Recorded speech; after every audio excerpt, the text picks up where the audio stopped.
Buenos días, ¿cómo están? Bueno, ¿se acuerdan la serie que venimos charlando los últimos domingos?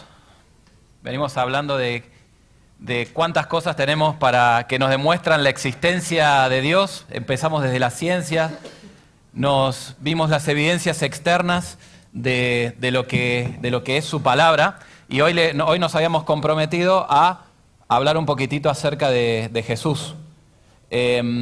Y mientras ustedes se preguntarán qué está pasando acá, esto está programado, porque son tantas las evidencias que tenemos acerca de la vida, obra, muerte y resurrección de Cristo, que se nos ocurrió, los jóvenes hace aproximadamente 2 años, estuvimos estudiando esto en profundidad, y varios de los que hoy van a estar participando de este espacio fueron jóvenes que estuvieron estudiando. Hay algunos que veo ahí que no se animaron a hacerlo, lo señalo con el dedo, pero bueno, tuvimos la iniciativa de presentarlo de una forma más dinámica, así que hoy no va a ser una exposición, sino va a ser algo como una obra de teatro. ¿Se animan? ¿Nos acompañan este próximo rato? Bueno, cuento con eso. Muy bien, estimado jurado, nos presentamos hoy en este juicio porque el señor cuestionador aquí presente va a presentar su postura desacreditando el cristianismo. Por lo tanto, también lo tenemos al señor Apo, el abogado defensor, que va a presentar argumentos, digamos, en la defensa de esto. Vamos a tener, ustedes han sido, digamos, especialmente seleccionados para escuchar diferentes presentaciones, argumentos sobre diferentes cuestiones referido a esto, y luego deberán dictar sentencias, ¿sí? Vamos a tener algunas evidencias que se van a ir viendo por pantalla, así que igualmente después en el expediente del caso van a poder tener todo a mano. Así que bueno, les pedimos por favor que tengan mucha atención en cada uno de los testigos, peritos que van a ir pasando, que por favor tengan sus celulares apagados y guardemos el mayor silencio posible para no distraer al resto del jurado. Así que bueno, damos comienzo con este juicio. Comenzamos con los alegatos iniciales. Estimado jurado, hoy nos encontramos ante gran cantidad de argumentos infundados que van en contra de la fe cristiana. Yo creo que como cristianos tenemos gran cantidad de evidencias que sustentan todos los dichos, y la fe cristiana es una fe que puede ser corroborada a través de las evidencias, de la historia, pero por sobre todas las cosas que transforma, trae vida eterna y trae libertad. Creo que este tiempo puede ser sumamente enriquecedor para cada uno de ustedes como jurado, para que puedan ustedes evaluar, y este tiempo en que el cuestionador va a presentar también sus alegatos puede ser sumamente enriquecedor para que en las respuestas también ustedes puedan encontrar seguridad en las enseñanzas de Jesús, nuestra roca. Saltemos un poco el protocolo y vayamos al punto neurálgico de la cuestión. Ustedes no me pueden demostrar que Cristo ha resucitado. Ni siquiera podemos estar seguros de que haya existido. Y como ustedes afirman, que dicen sus escritos, si no hubo resurrección, vana es su fe. Así que sin resurrección no debería haber cristianismo. Me parece que usted está siendo demasiado audaz.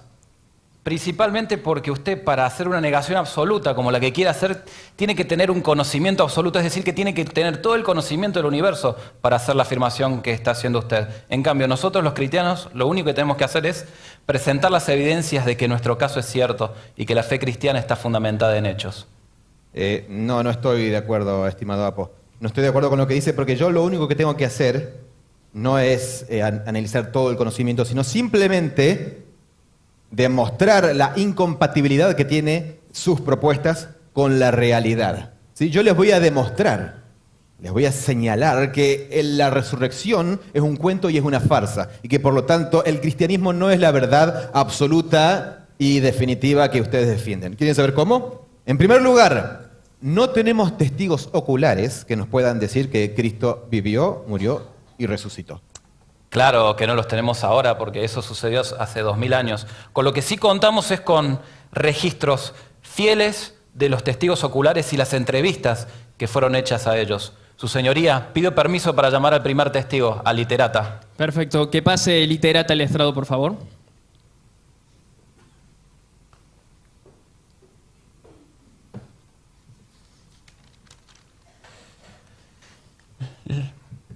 Literata.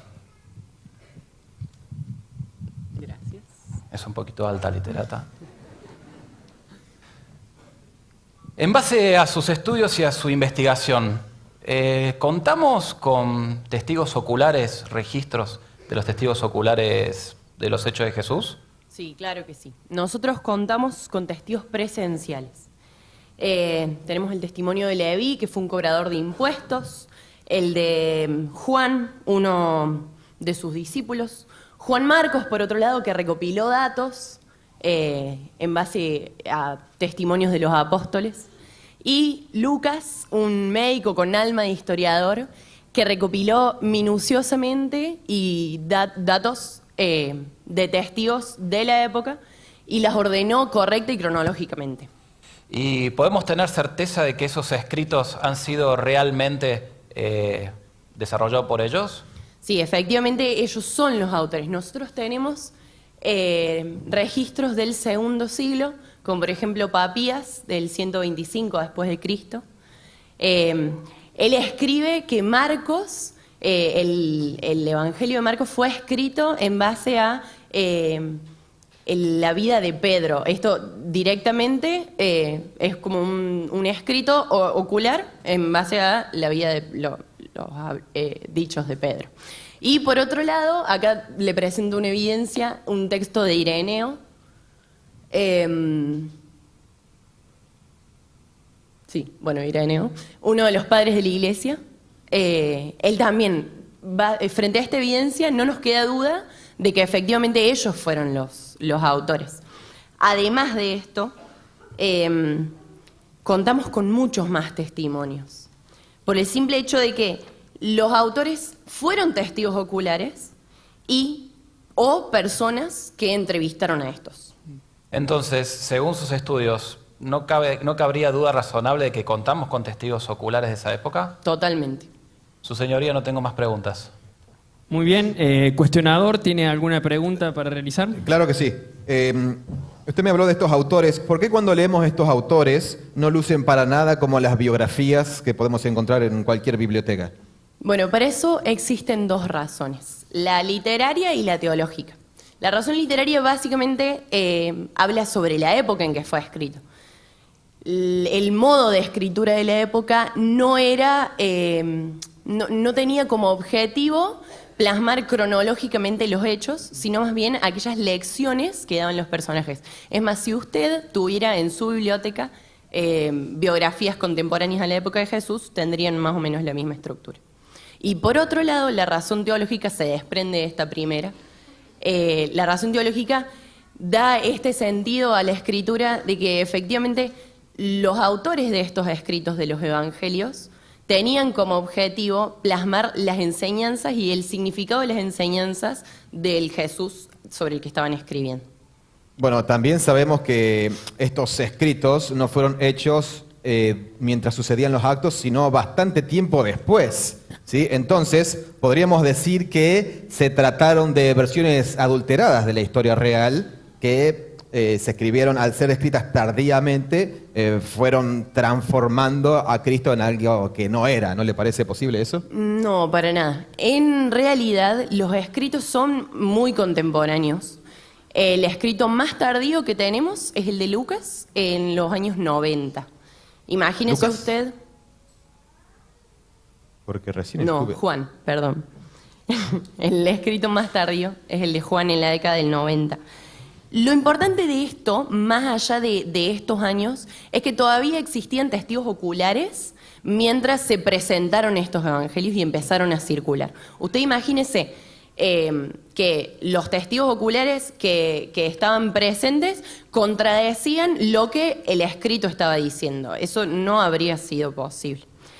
Más allá de esto, de que efectivamente resisten a esta prueba porque sus contemporáneos lo aprobaron, podemos tomar como ejemplo la biografía de Alejandro Magno.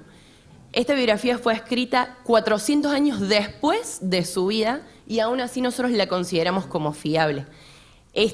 La vida, muerte y resurrección de Jesucristo es el hecho histórico mejor comprobado y mejor registrado de la historia. Si nosotros no consideramos a este hecho como verdadero, deberíamos descartar toda la historia antigua.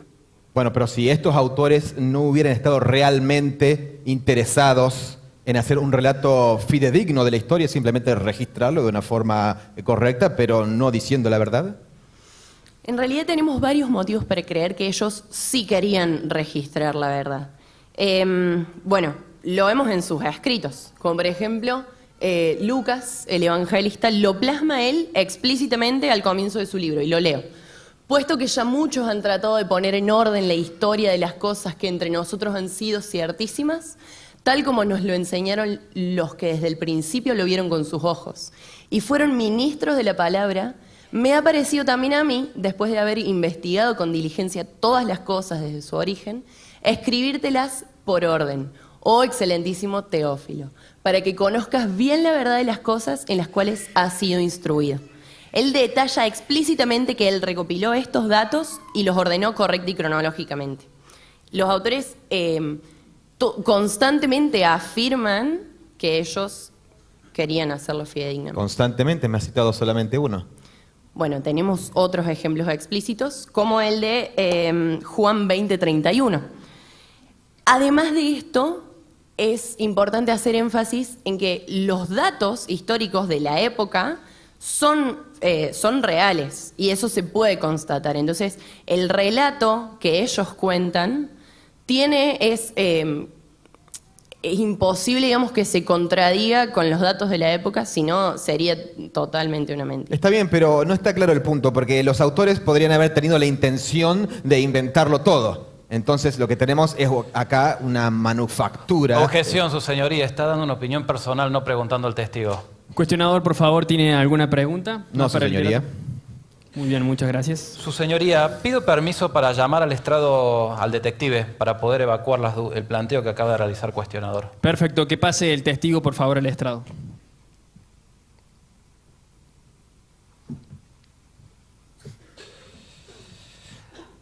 ¿Qué tal? Buenos días. La última objeción de cuestionador fue que los testigos oculares con los que contamos no son dignos de confianza, no son fidedignos. Usted, en base a su experiencia en investigación y en criminalística, ¿qué nos podría decir al respecto?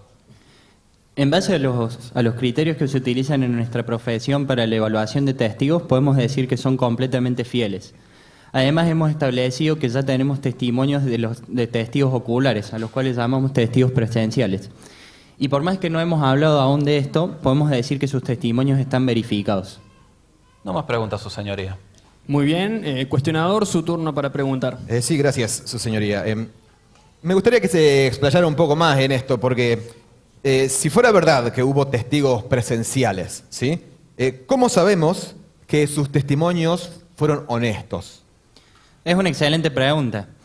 Para poder evacuar esta duda, lo que tenemos que hacer es tomar el ejemplo de un juicio como este, en el que se tiene una cadena de custodia para las evidencias que se presentan. ¿Qué es esto? Es cuidar que lo que se ha tomado de evidencia en el lugar de los hechos se preserve de igual manera hasta el momento del juicio. Esto ha pasado con las escrituras. Desde el momento de que fueron escritas hasta el día de hoy que las tenemos, se han mantenido inalteradas. Este análisis lo podemos llevar a los testigos de los que estamos hablando. Entonces, si vemos que un testigo en diferentes entrevistas va cambiando su testimonio, vamos a afirmar que es falso y es un testimonio en el que no nos podemos basar. Por ende, hacemos ese análisis con nuestros testigos, que son los evangelios. Y a lo largo del tiempo, desde el momento de su escritura hasta su canonización 300 años después, se mantuvieron inalterados. De hecho, también a lo largo de la historia, cuando se lo fue citando, también se mantuvo ese relato. Por lo que podemos decir que además ese testimonio concuerda con el de los demás, o sea, se va uniendo. Por lo que podemos decir que es un testimonio fiel. Bueno, usted menciona los evangelios y hay discrepancias entre los evangelios. ¿Tomaría usted como testigos fieles a un grupo de personas que difieren así entre ellos? Es cierto que hay discrepancias, pero no hay contradicciones. Hay discrepancias propias de la perspectiva de 4 o 5 testigos que lo ven desde su punto de vista. Por lo que esto no hace más que afirmar la veracidad de un relato. Porque si usted tuviera 4 o 5 testigos que le dicen exactamente lo mismo, sospecharía que se pusieron de acuerdo en su testimonio. Claro, está muy bien todo eso, pero es incompleto para responder a lo que yo estoy preguntando. Aun si fueran fieles los escritos, ¿no? ¿cómo podemos saber que esos testigos presenciales no estuvieron cometiendo falso testimonio?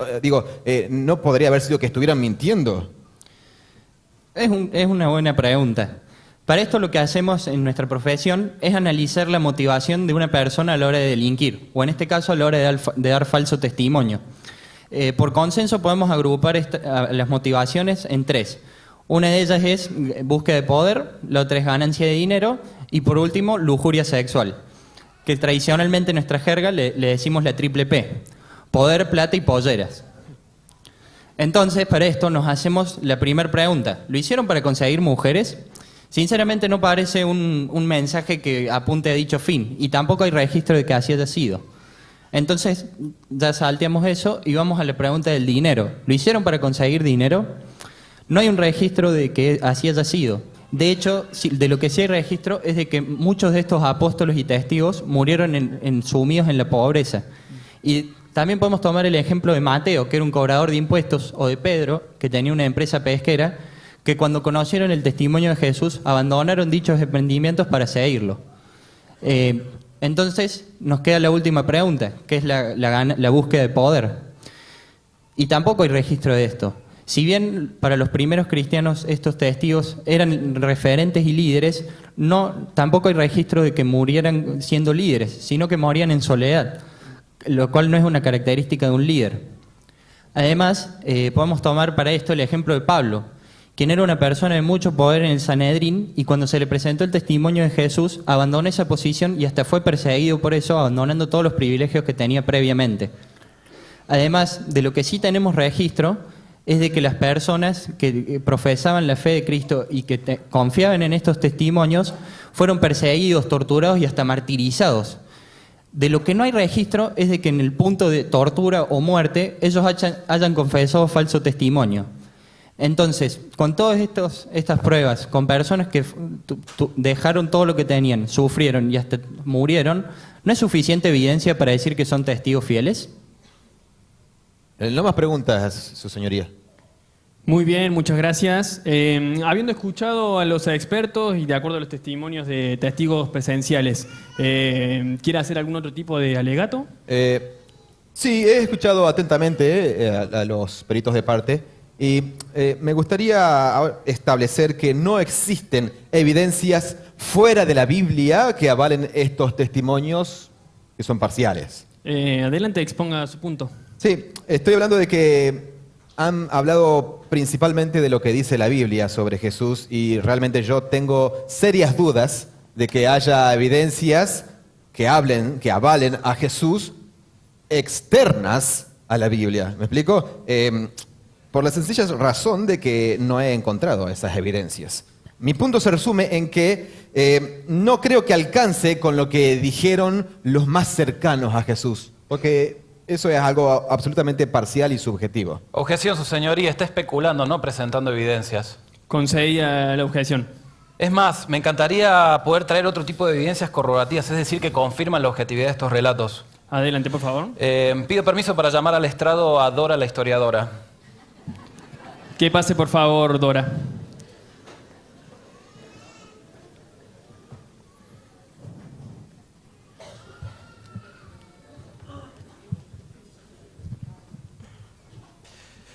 Dora, en base a todas sus investigaciones, antes de comenzar a hacer las preguntas específicas, ¿qué opinión tiene sobre los escritos bíblicos, sobre lo que acabamos de estar debatiendo en esta corte?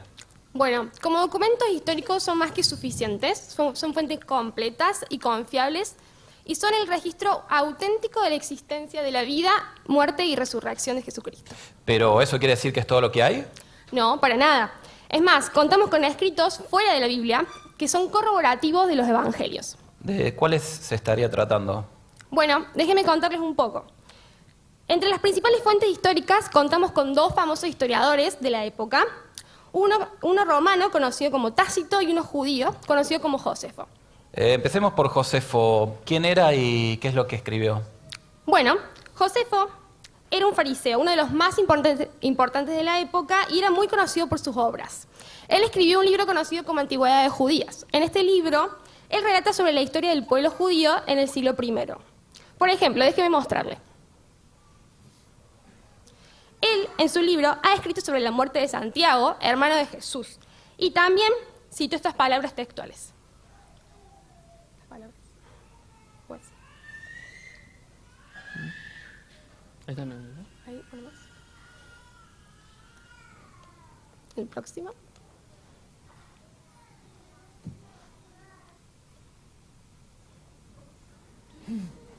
Bueno, además de relatar sobre la muerte de Santiago, hermano de Jesús, él también habló de Jesús, conocido como el Cristo en aquel momento, entre otras alegaciones.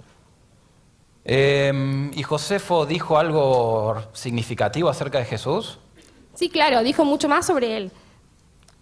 En la siguiente cita podemos ver cómo este mismo autor habla sobre la vida de Jesús, sus obras sorprendentes y maestras mientras estuvo en la tierra, y también trata sobre cuando fue crucificado bajo el imperio de Poncio Pilato.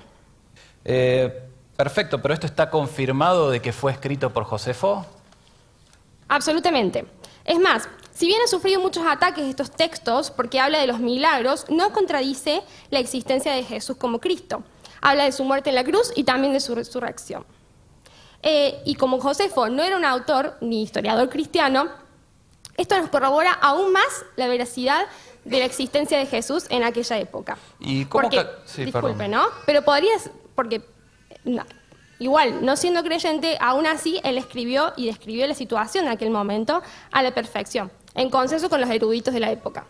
Perfecto, ¿y cómo calificaría estos aportes de Josefo como prueba corroborativa? Bueno, todos sus escritos son exactos y esto es un consenso que prueba la significancia de lo que él ha redactado en aquella época. Perfecto. ¿Tenemos alguna otra prueba fuera de Josefo? Sí, él no fue el único, como le mencioné. Tenemos un historiador romano, también importante en su época, conocido como Tácito. Déjeme mostrarle también parte de sus escritos. Ahí lo tenemos. Él habla en sus escritos también sobre Cristo, el castigo extremo que ha sufrido durante también el reino de Poncio Pilato, en lo que sería la actual Turquía, y la manera en la que no solo se expandió más allá de Judea, sino hasta Roma y fuera de Palestina. ¿Y por qué es importante este escrito? Bueno, estos escritos son importantes porque tienen el poder de explicar cómo un movimiento de tal magnitud surgió de alguien torturado por el mismísimo Imperio Romano, teniendo en cuenta que si se tratara de cualquier otro torturado, posiblemente esto no hubiera ocurrido. Además, es un testimonio sumamente importante, viniendo de un testigo que era hostil al cristianismo en aquel momento. ¿Pero hay algún otro texto, además de estos, que usted considera de importancia? Así es. Le muestro. Plinio el Joven, en aquel momento gobernador del Imperio Romano. Le muestro una de sus cartas, una de las que se ha enviado con el emperador romano en aquel momento, en la cual le comenta sobre su opinión sobre los cristianos. Él en aquel momento le redacta sobre su situación con los cristianos como seguidores de Cristo y su terquedad y obstinación inconmovible a negar su fe. También habla de cómo estos seguidores en aquel momento honraban y adoraban a Cristo como un Dios. Esto me llevó a determinar también que es de suma importancia porque habla de la propagación del cristianismo como la adoración a Jesús como Dios.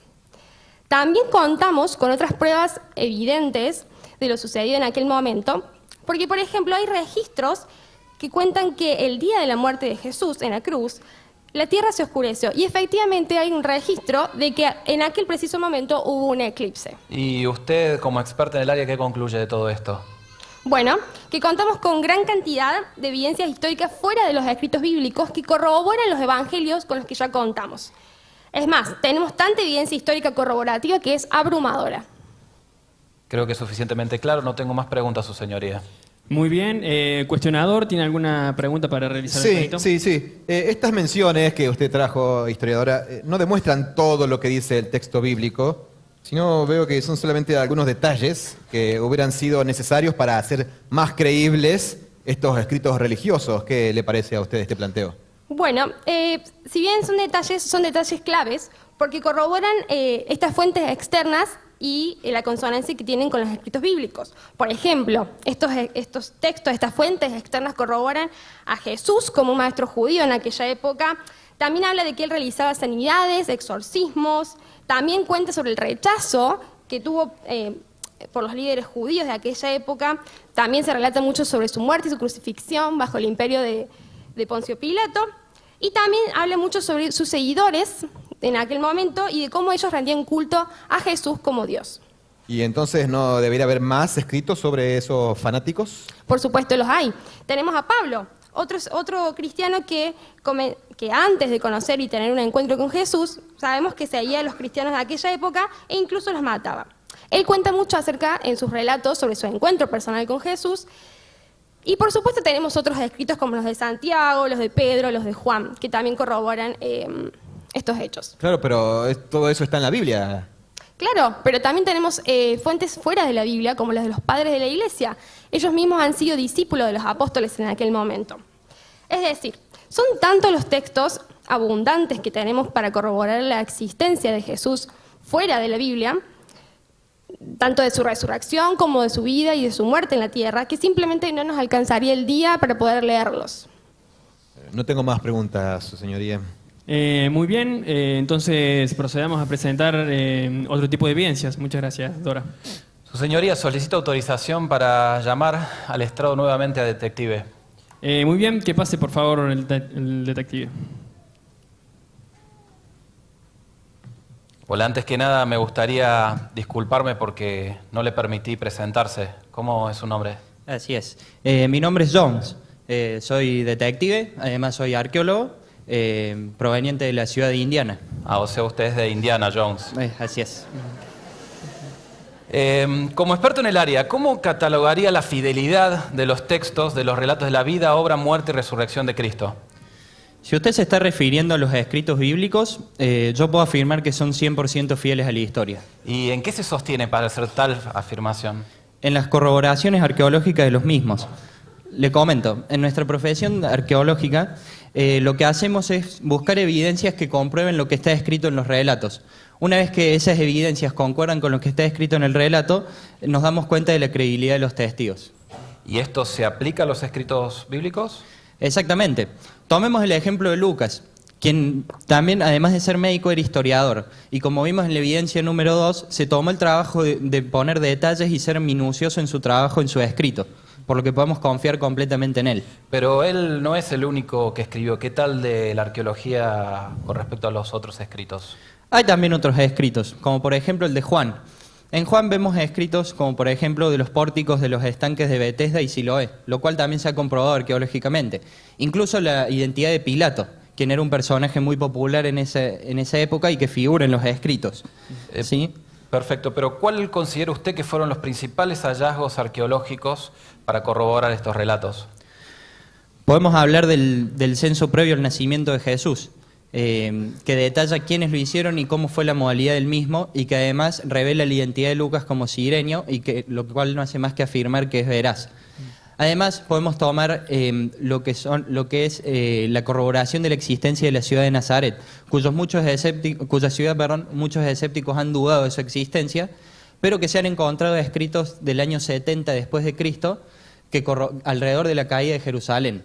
Además, se han encontrado tumbas del siglo I, lo cual era algo muy común en esa época y que nos hace ver que hubo un asentamiento en ese lugar.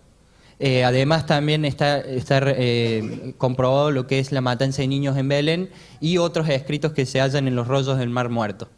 Parece mucha evidencia. Entonces, para concluir, una simple pregunta. ¿Ha encontrado alguna vez la arqueología algo que refute a los escritos del Nuevo Testamento? La arqueología no ha encontrado nada que refute la Biblia. De hecho, no ha hecho más que afirmar y hasta tapar las dudas y opiniones escépticas de eruditos en el área. No más preguntas, su señoría. Muy bien. Cuestionador, ¿desea realizar alguna pregunta? No, su señoría, gracias. Pero sí me gustaría traer a colación de que, aunque fueran ciertos estos relatos, ni siquiera sabemos si Jesús creía que Él era el Hijo de Dios. Me refiero a que hemos estado hablando de lo que otros decían sobre Él y me interesaría si pudiera haber algún experto que analizara sus dichos, los dichos de Jesús. Muy bien, podemos llamar a Teo, el próximo testigo, que es un profesional, digamos, de textos originales y de teología. Así usted le puede realizar preguntas. Adelante, Teo, por favor.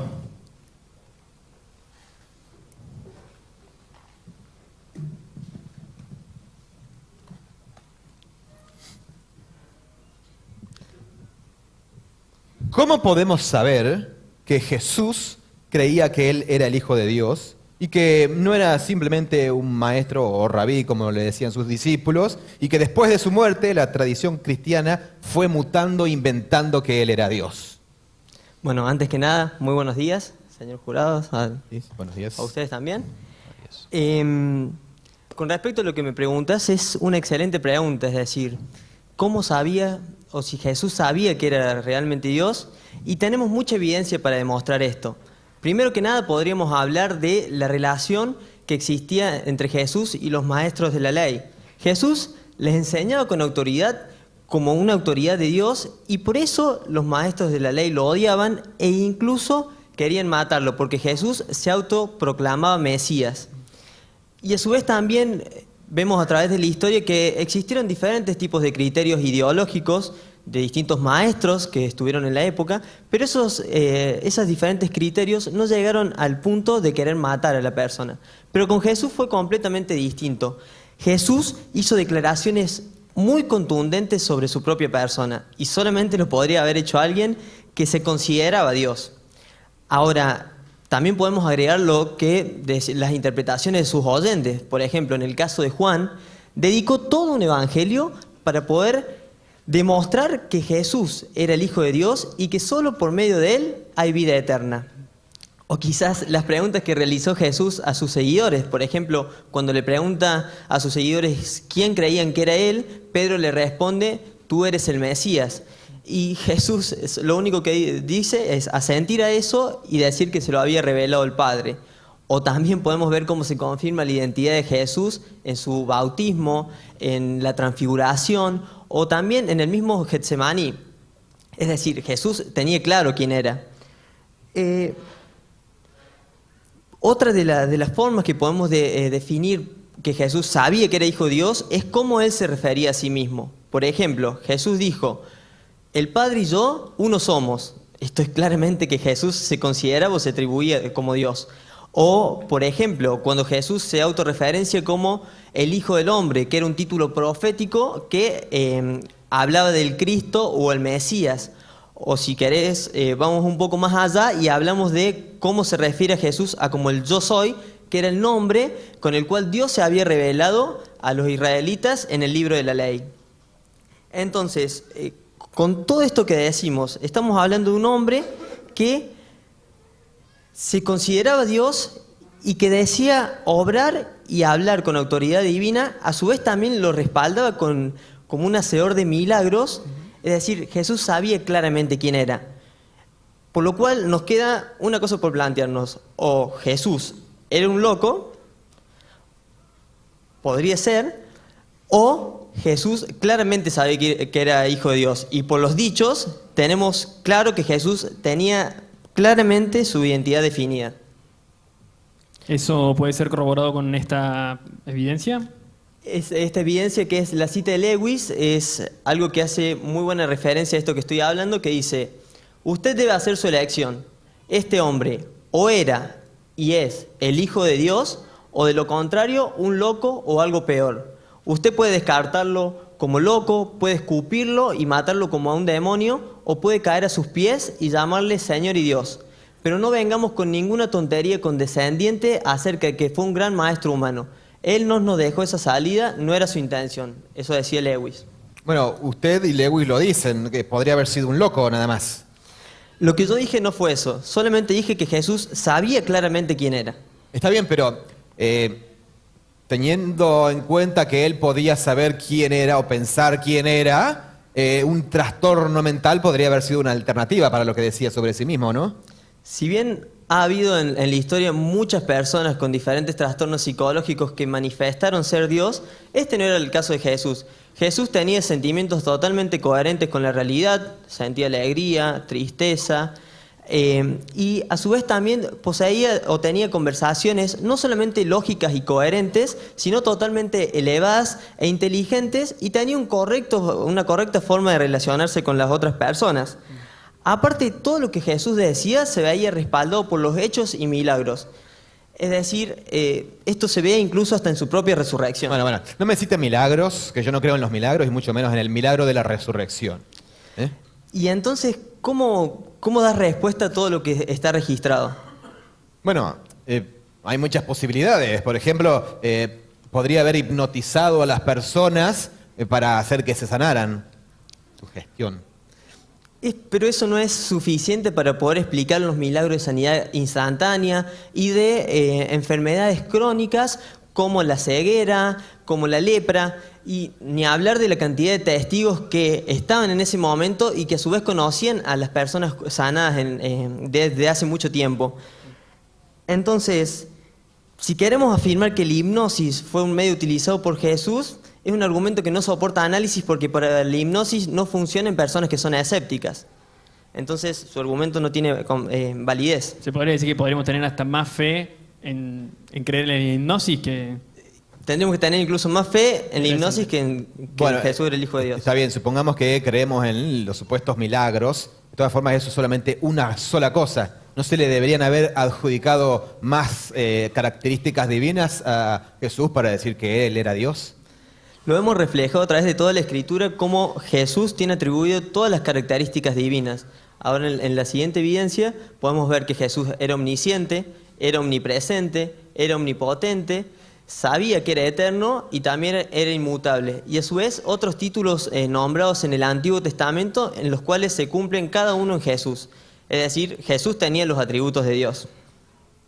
Está bien, bueno, eso es lo que decían de Él, porque pensaban que Él era así, pero no seamos exclusivistas. Podría haber habido otras personas con las mismas pruebas, digamos, otra persona más con las mismas características que Jesús, ¿o no? Es un planteo interesante verificar si hubo otra persona en la historia en la cual se cumplieran estas profecías. Por ejemplo, citando Isaías 53, del 3 al 12, claramente habla de lo que fue el proceso de juicio a Jesús, y solamente en esa persona, en la persona de Jesús, se puede verificar esa profecía. Bueno, pero eso podría haber sido una coincidencia, nada más.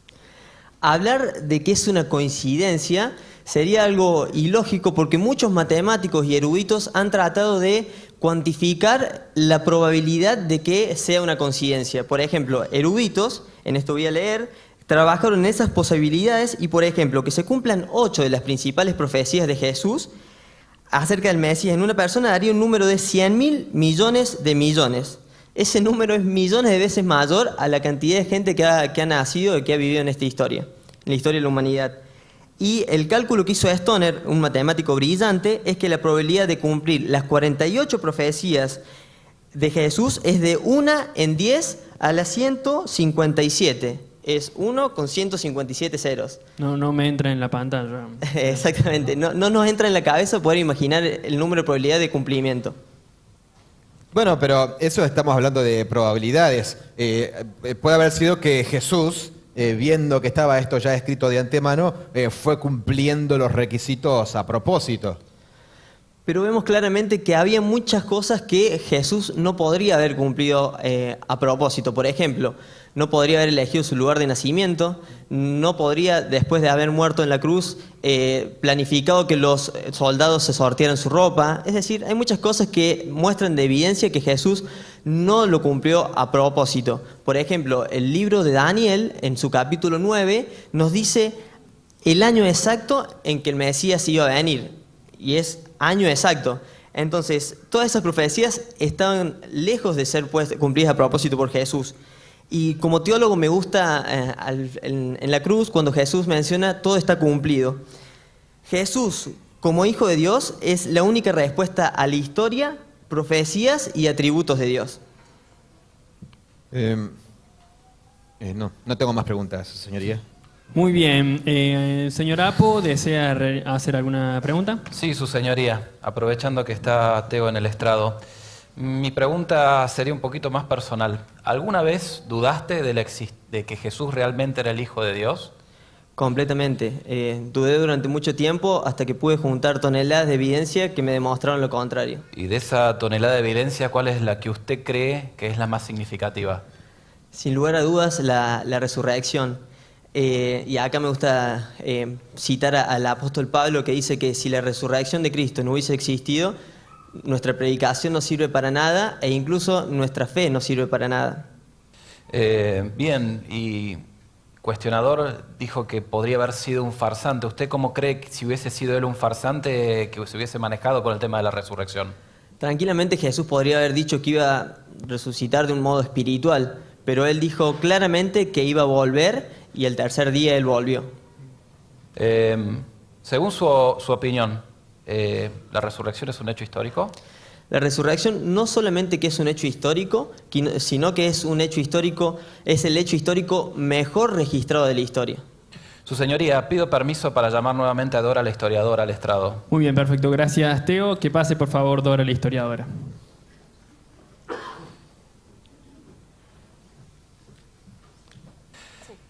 Me gustaría hacerle la misma pregunta que le hice a Teo. Según sus estudios, ¿la resurrección es un hecho histórico? Bueno, debo decir que concuerdo con el criterio de Teo, ya que si quisiéramos refutar este suceso histórico deberíamos demostrarlo de alguna otra manera. Me gustaría hacer este espacio de preguntas a cuestionador. Bien, perfecto. Yo no creo en los milagros y así explico que no resucitó. Objeción, su señoría, no está preguntando. Por favor, realice una pregunta, señor cuestionador. Bueno, ¿por qué afirma usted que es un hecho probado históricamente? Bueno, existen textos antecedentes y tan cercanos a la fecha de la resurrección de hasta 3 meses. Este hecho en toda la historia ha sido realmente registrado y ninguna otra historia ni acontecimiento posee realmente este derecho. ¿Y ese de 3 meses a cuál se está refiriendo?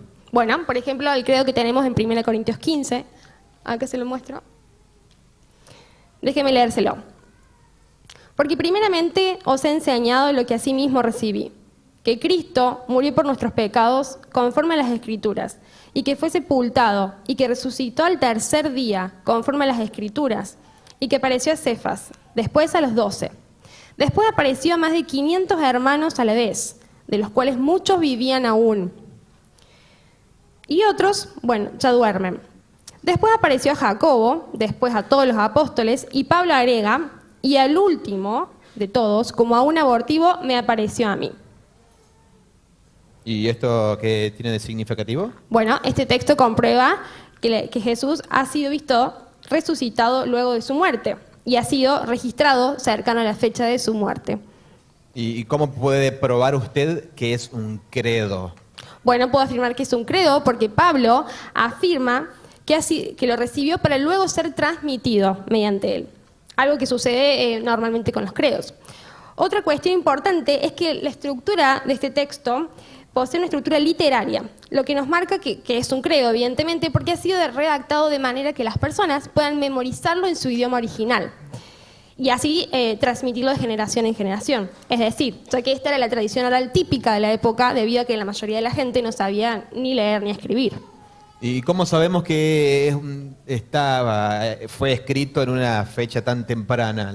Bueno, los eruditos coinciden en que este credo lo recibió Pablo de Jacobo y Pedro, 3 años después de su conversión, cuando viajó hasta Jerusalén y se encontró con ellos mismos. Lo describe en Gálatas 1 del 18 al 19, por ejemplo. Además, era un credo que para en esta época ya estaba circulando. Es decir, había mucha gente que en aquella época dudaría si ese hecho no hubiera sido veraz. Realmente este credo no hubiera sido corroborado por gente que aún seguía con vida en aquella época. Es decir, si no hubiera sido cierto la resurrección de Jesucristo, ¿cómo podría haber sido admitido por tantas personas que aún vivían en aquel momento? Está bien, pero que hayan creído en eso, en que lo veían, no significa que realmente lo hayan visto. Entonces, ¿qué alternativa cree usted que poseen estos textos como fieles? Bueno, por ejemplo, podrían haber sufrido una alucinación y así creer que lo veían a Jesús. Bueno, esto en realidad tampoco es una posibilidad. Déjeme traer el comentario de uno de los expertos en psicología, la cual nos cuenta que las alucinaciones en realidad son apariciones individuales. Como podemos ver, ella dice que no es posible en realidad que una persona lleve a otra de algún modo o le induzca a alucinar lo mismo que ella. Son actos no grupales sino individuales.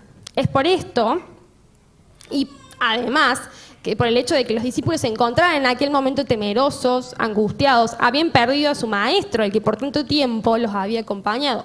Imagínese usted si todos hubiesen podido realmente alucinar al mismo momento aquello.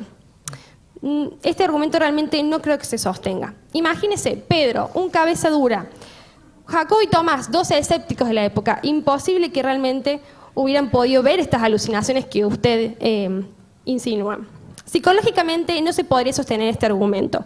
No cabe ninguna duda de que Jesús fue visto resucitado luego de la crucifixión. Bueno, dejando de lado esas apariciones que ellos podrían haber creído tener, ¿qué otras evidencias históricas podemos tener que nos avalen la resurrección? Bueno, otra prueba contundente, por ejemplo, es la tumba vacía que se encontró en aquel momento.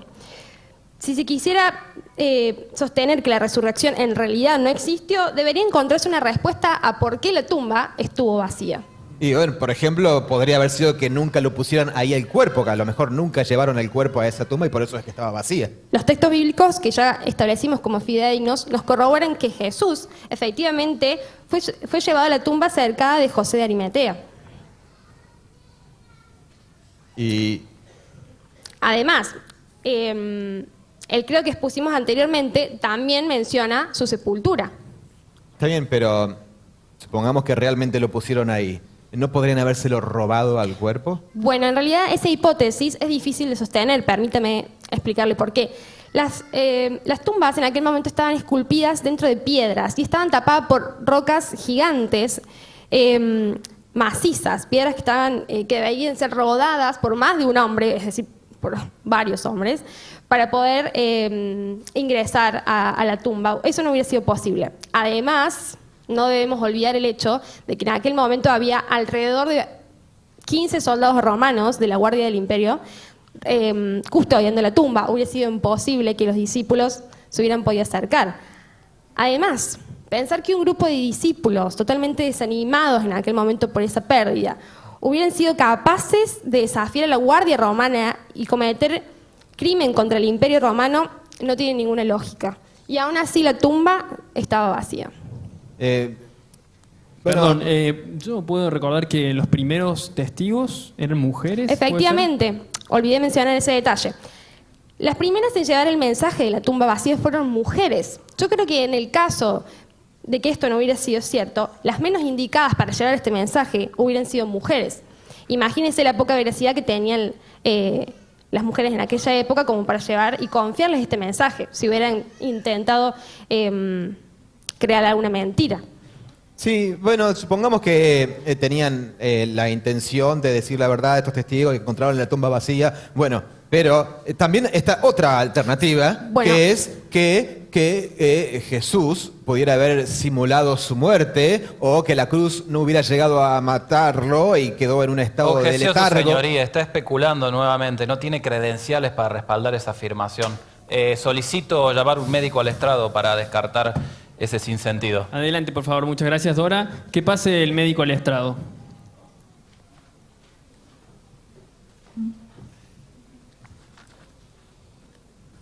¿Qué opina de lo que acabamos de escuchar? De lo que acabamos de escuchar de cuestionador.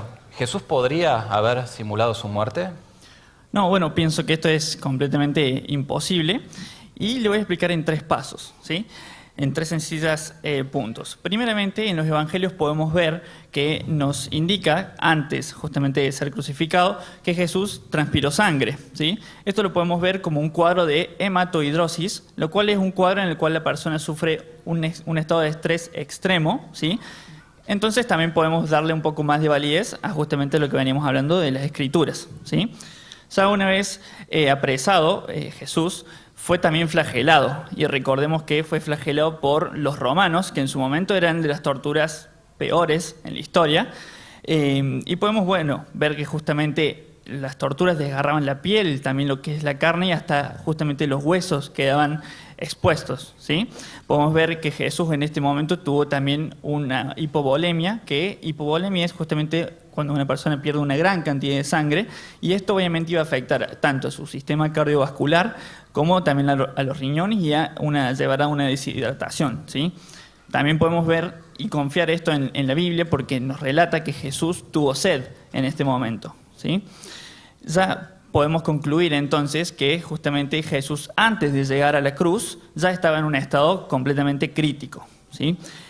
Teniendo en cuenta y tomando la tortura, este método de tortura que utilizaban los romanos, que era la cruz, y que llevaba a la muerte por asfixia, y bueno, sin entrar en mayores detalles, podemos ver que Jesús, y con el dolor físico que sufrió, podemos justamente validar su muerte por distintos motivos, ¿sí? Pensemos también que, bueno, a Jesús en un momento le clavaron una lanza, ¿sí? Entonces, acá las personas que también se les solía hacer esto, generalmente y naturalmente, primero salía un líquido transparente, similar al agua, y luego sangre. Esto se provoca por el hecho de se producía un edema pulmonar, ¿sí?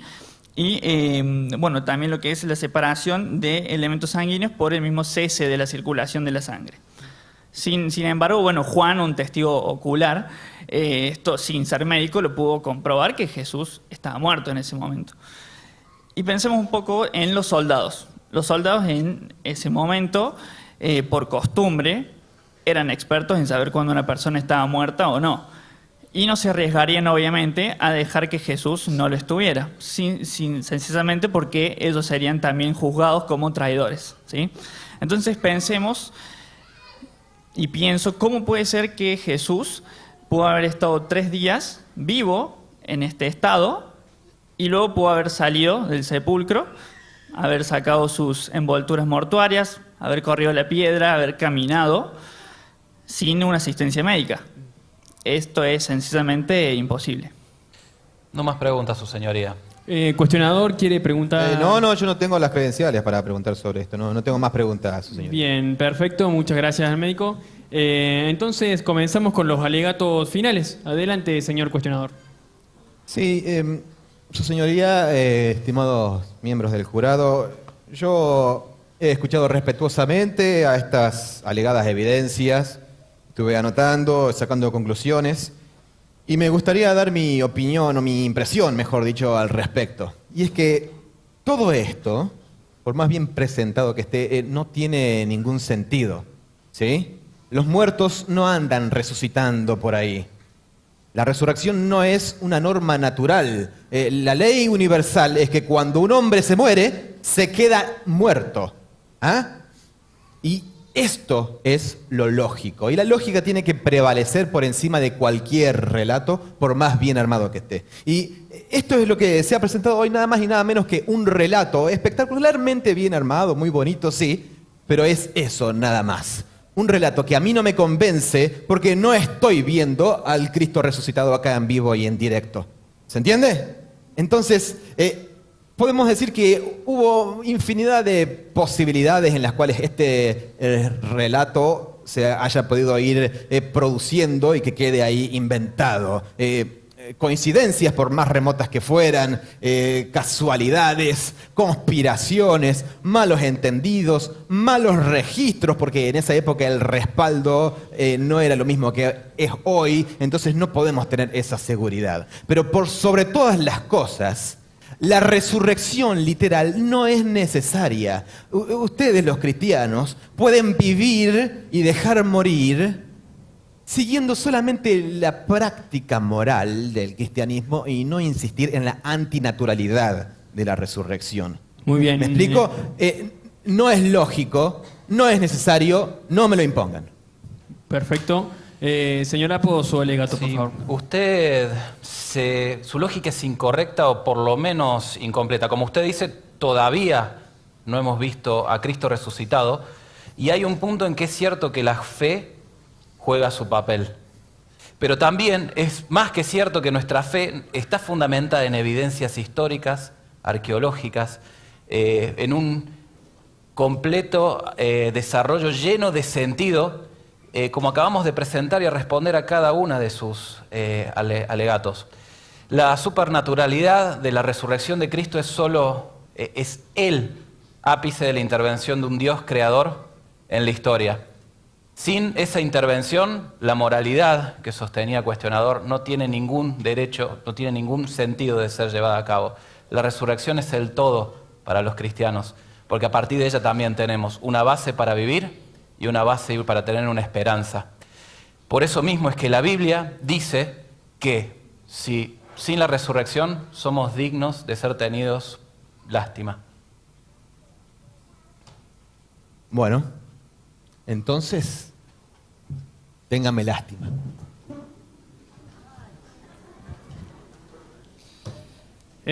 Bueno, bien. Se han expuesto las posiciones, argumentos y evidencias. Ahora ustedes, el jurado, tiene que tomar una decisión. Pero ese veredicto se va a tomar cada uno de manera personal. Desde esta corte creemos que existen sobrados fundamentos para afirmar que el caso de Cristo resucitado es totalmente cierto. Se cierra la sesión, caso cerrado.